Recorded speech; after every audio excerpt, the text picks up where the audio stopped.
네, 오늘은 요한 1서를 같이 읽으면서 은혜를 받도록 하겠습니다. 사도 요한은 요한복음과 요한 1, 2, 3서 그리고 요한계시록을 썼습니다.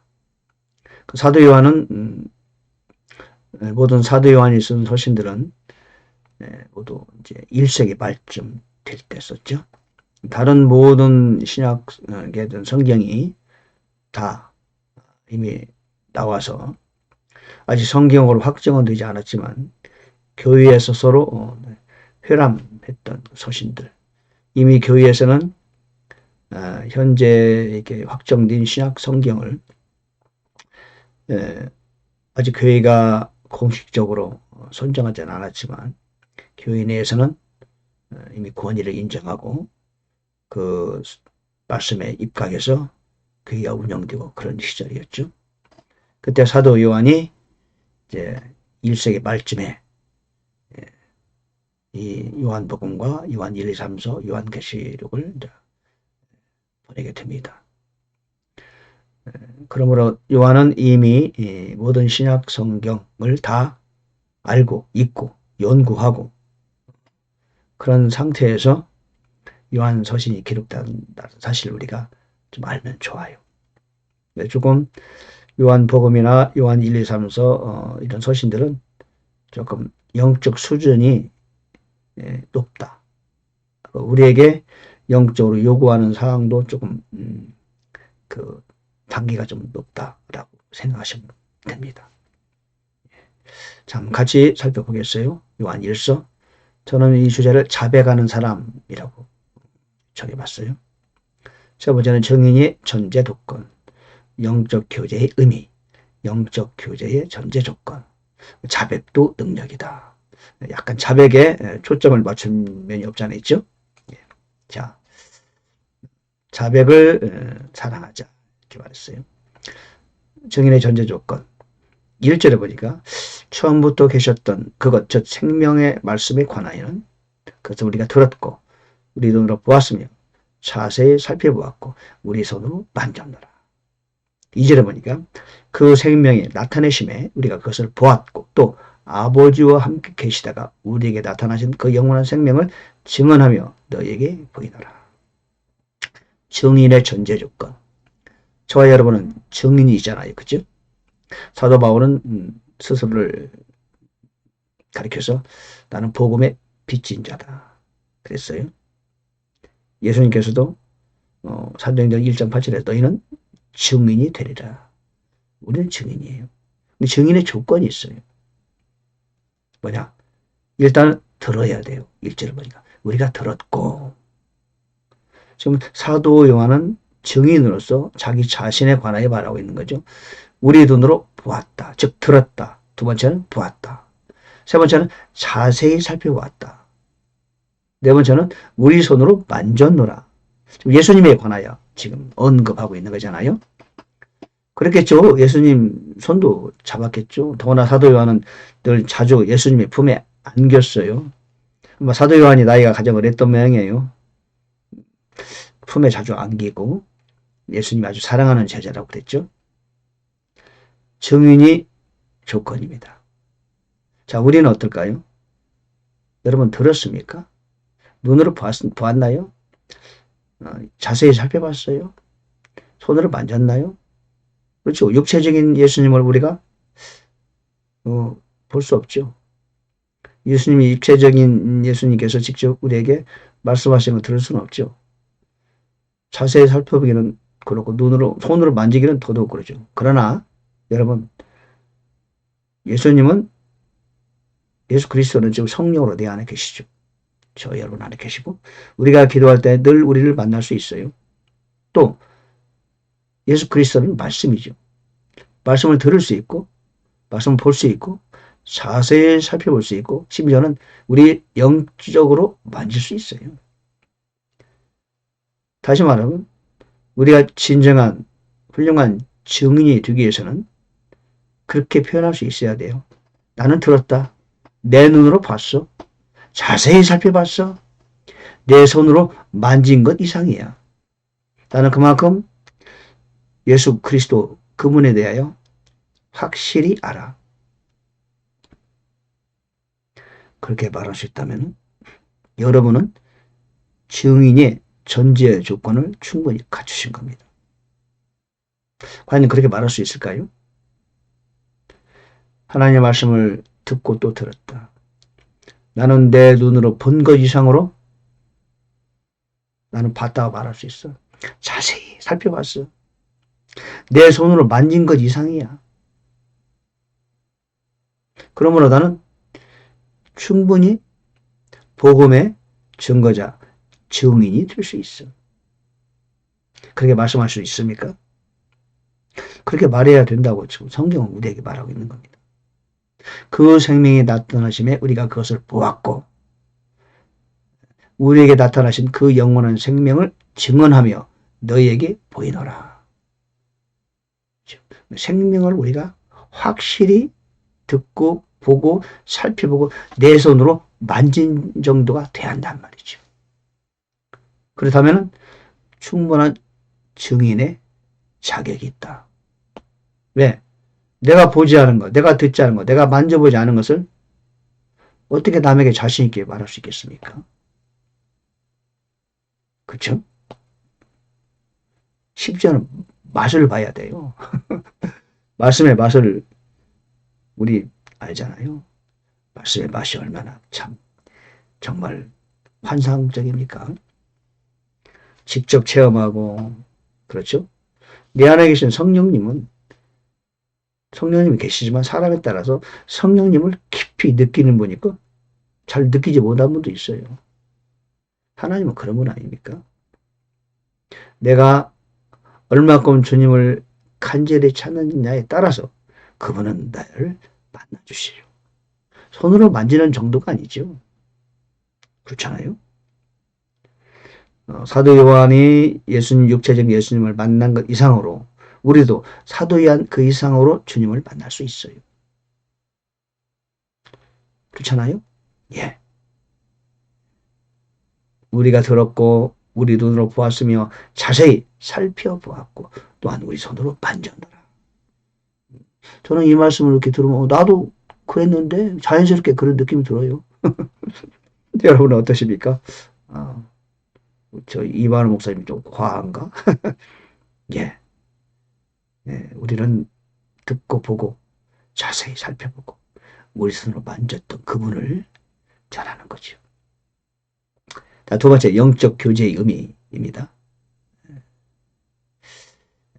그러니까 또한 우리와 교제하게 하려면이 참으로 우리의 교제는 아버지와 함께하는 것이며 그분의 아들 예수 그리스도와 함께하는 것이니라.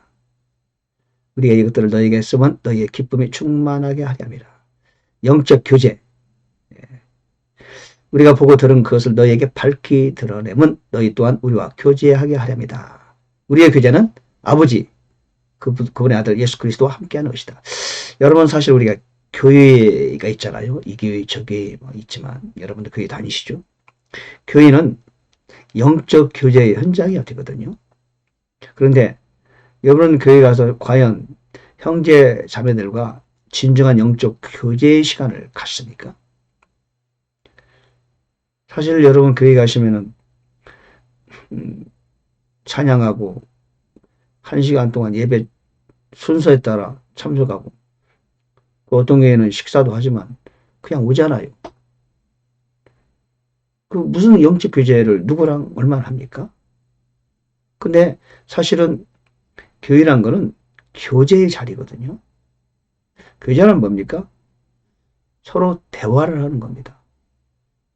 내가 만났던 주님, 당신이 만났던 주님을 서로 나누는 거죠. 믿음을 나누고 사랑을 나누고 은혜를 나누고 말씀을 나누고 간증을 나누고 서로 문제를 나누고 그리고 해결받고 함께 기도하고 그게 교제거든요. 근데 과연 오늘날의 교회의 문화나 시스템은 그런 교제를 우리가 허용합니까? 여기 나오잖아요. 우리와 교제하려 하면이 참으로 우리의 교제는 아버지와 함께하는 것이며 그분의 아들 예수 그리스도와 함께하는 것이니라. 보고 들은 그것을 서로 드러내는 겁니다. 3절에 있는 거 보니까 우리가 보고 들은 그것을 너희에게도 밝게 드러낸다. 즉 이것이 교제라는 거죠. 교제는 내 안에 계신 성령님과 함께 더불어 당신 안에 계신 성령님과 함께 더불어 이렇게 나누는 겁니다. 근데 오늘날 교회의 어떤 그 문화나 전통은 그런 자리가 마련되지 않아요.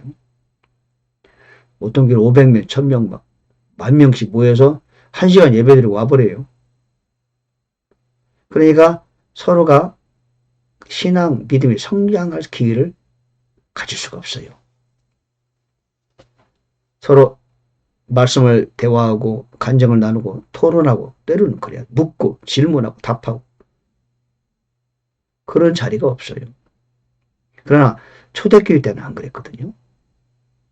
초대교회, 모든 초대교회는 한 번에 많이 모이지 않았어요. 많아야 50명, 100명 미만이죠. 그 가정집에서 모여서 작은 장소에도 모여서 자유롭게 교제했어요.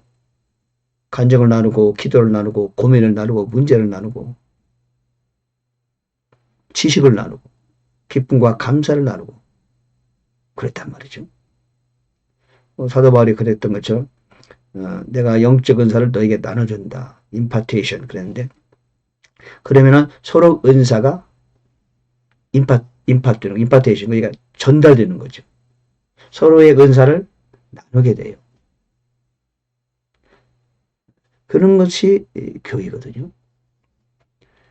근데 오늘날 교회는 그냥 모여서 1시간 그 설교 듣고 헌금되고 오는 게 교회가 전부예요. 영적 교제가 부재한 현장이다. 우리는 그래서 여러분 그 교회는요, 교회에서는 어려워도 서로 교제하는 분을 만나야 됩니다. 그렇죠? 그래야 내가 성장하고 성숙할 수 있다고 저는 보고 있습니다. 영적 교제는 그런 것이다. 단순히 이야기만 오는 게 아니라 아버지와 함께하고 예수 그리스도와 함께하는 그것이 바로 우리의 교제다. 참으로 우리의 교제는 아버지와 함께하는 것이며 그분의 아들 예수 그리스도와 함께하는 것이라고 바로 요한 1서 1장 3절에 말하고 있습니다. 세 번째, 영적 교제의 전제 조건. 6절, 만약 우리가 그분과 교제한다고 말하며 어둠 가운데 걸으면 우리가 거짓말하고 진리를 행하지 아니하느니라. 만약 우리가 빛 가운데 걸으면 우리가 서로 교제하고 그렇게 말했어요. 즉 영적 교제의 전제 조건은 어둠 가운데 걸으면 안 돼요. 빛 가운데 걸어야 된다. 그런 얘기죠. 하나님과 우리의 영적 교제도 마찬가지죠. 우리가 어둠 가운데 걸으면 하나님과 영적 교제가 차단되는 거예요. 그렇게 하면 즉시 예수 그리스도의 피로써 우리의 죄를 깨끗하게 한 다음에 하나님과 영적 교제가 되는 것이고 우리 서로 간의 교제도 가능한 것이죠. 왜? 하나님은 빛이시고 그분 안에는 어둠이 없는 것입니다. 조금 있으면 나오지만 우리 하나님과 교제를 지속하려면 어둠이 있으면 안 된다는 거죠.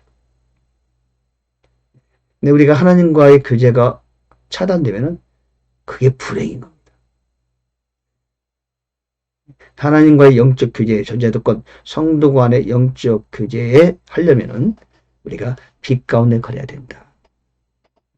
그래서 네 번째, 주의 자백도 능력이다. 자백을 사랑하자. 나오는 거죠. 8절을 보니까 만일 우리에게 죄가 없다고 우리가 말하면 우리가 우리 자신을 속이는 것이며 진리가 우리 속에 있지 아니하니라. 만일 우리가 우리의 죄들을 자백하면 그분께서는 신실하시고 의로우사 우리의 죄들을 용서하시며 모든 불의에서 우리를 깨끗게 하신다. 만약 우리가 죄를 짓지 아니하였다 말하면 우리가 그분을 거짓말하는 분으로 만들며 또한 그분의 말씀이 우리 속에 있지 아니하리라. 자, 이미 예수를 나의 구세주로 영접하고 새로운 생명을 부여받은 우리도 죄를 짓는다는 겁니다. 왜? 아직 우리가 육식 가운데 있어요. 사도 바울도 로마서 7장에서 그 부분을 아주 매우 힘들어했죠. 그래서 오호라다는 비참한 사람이로다. 이 사망의 몸에서 누가 나를 건져내랴. 그러면서 로마서 8장에서 몸을 따르지 않고 육체를 따르지 않고 성령을 따르면서 이 문제를 해결해 나가겠다. 그렇죠? 고르코를 향해 가겠다. 그렇다 하더라도 100% 그럴 수가 없잖아요. 그럴 때 우리는 죄를 지을 수 있다. 그러면 즉각 우리의 죄를 자백하면 예수 그리스도 보혈로 씻음받게 되는 것이다. 이미 용서받은 죄니까 우리는 자백이 필요하다. 내가 할 일은 자백이라는 거죠. 속으로만 생각하면 안 돼요. 자백하라는 거죠. confess. 예. 그래서 죄의 자백도 능력이다. 자백을 해야 돼요. 재밌는 건 이게 있어요. 죄의 자백이란 뭐냐? 옷이 더러워졌어요. 자백하면 깨끗해져요. 그렇죠? 근데 아주 위생관님이 철저한 사람들은 그걸로 만족하지 않아요. 손도 씻었고 또는 발도 씻어야 돼요. 더 위생관님이 더 철저한 사람은 알코올도 뿌려요. 왜? 눈에 보이지 않는 세균을 염두에 둬요. 우리가 좀 더 이제 신앙생활, 영적 레벨이 높아지게 되면은 더 철저한 자백을 하게 됩니다. 심지어는 아까는 내가 잠깐 좀 좋지 않은 생각을 했네. 하나님 죄송합니다. 제가 좋지 않은 생각을 했어요. 초신자 때는 생각한 것도 죄인지도 모르고 느낌도 없어요. 남에게 험한 뒷말을 해놓고도 죄의 의식이 안 생겨요. 왜? 초신자 때는. 그런데 이제 영성이 개발되고 영적 수준이 올라갈수록 더 예민해져요. 잠시 나쁜 생각한 것조차도 즉시 자백하고 회개를 하게 돼요. 옷에 눈에 보이는 먼지가 없지만 이거 때는 없는데 이거 먼지가 있어서 더 입으면 안 돼. 빨아야 돼. 어떤 사람은 먼지 없는데 어때? 더 입지 뭐. 다르잖아요. 그런 것처럼 우리가 우리의 이제 영성이 성장하고 성숙할수록 우리는 더 깨끗해지고 그렇죠? 자꾸 더 자백해지고 주님을 닮아가는 거죠. 더 온전해지고 완전을 향해 나아가는 거죠. 더 거룩해지고 그런 거 아니겠어요? 근데 초신자 때는 분명히 죄를 졌는데도 불구하고 느낌이 별로 없어요. 왜? 아직 영적으로 예민하지 못한 거죠. 그러나 성장 성숙을 계속해서 할수록 성장해 가면서 성숙해 가면서 우리는 더욱 거룩에 예민해지는 거죠. 즉 완전을 향해 나아가게 되는 거죠. 그러다 보면은 자백도 더 세밀해지고 구체적이고 다른 사람은 죄라고 느껴지지도 않는데도 이거 옳지 않은 거야. 이거는 불법이야. 그렇게 자신이 더 완전을 향해 나아가는 그런 사람이 되는 것입니다. 따라서 죄의 자백도 능력이다. 여러분 그래서 우리가 그 자백하는 훈련도 필요한 것 같아요. 기도하면서 자신의 하루를 돌이켜보면서 세밀하게 이게 잘못인가 잘못인지 아닌지 잘 모를 때가 있죠. 주의 것은 잘못입니까? 성령이여 깨우쳐 주세요. 그래서 이게 자백하는 그런 습관 죄에 대해서 예민함을 가질 필요가 있다. 그래야 완전을 향해 나아갈 거 아닙니까? 그래야 계속 거룩해질 거 아니겠습니까? 저는 그래서 죄의 자백도 능력이다. 자백을 사랑하자. 여러분 어떻습니까? 자 오늘 요한 1서 1장 자백하는 사람, 자백을 사랑하자 그런 주제로 같이 나눠봤습니다. 우리 모두 죄에 대해서는 좀 예민한 사람, 자백을 사랑하는 그렇죠. 죄를 자꾸 자백하다 보면 좀 더 겸손해지겠죠. 자신을 성찰하고 돌아보는 시간을 갖게 되겠죠. 그럼 거룩을 추구하는 그런 사람. 예, 그런 사람 될 수 있기를 바랍니다. 저를 포함해서 우리 모두. 할렐루야, 감사합니다.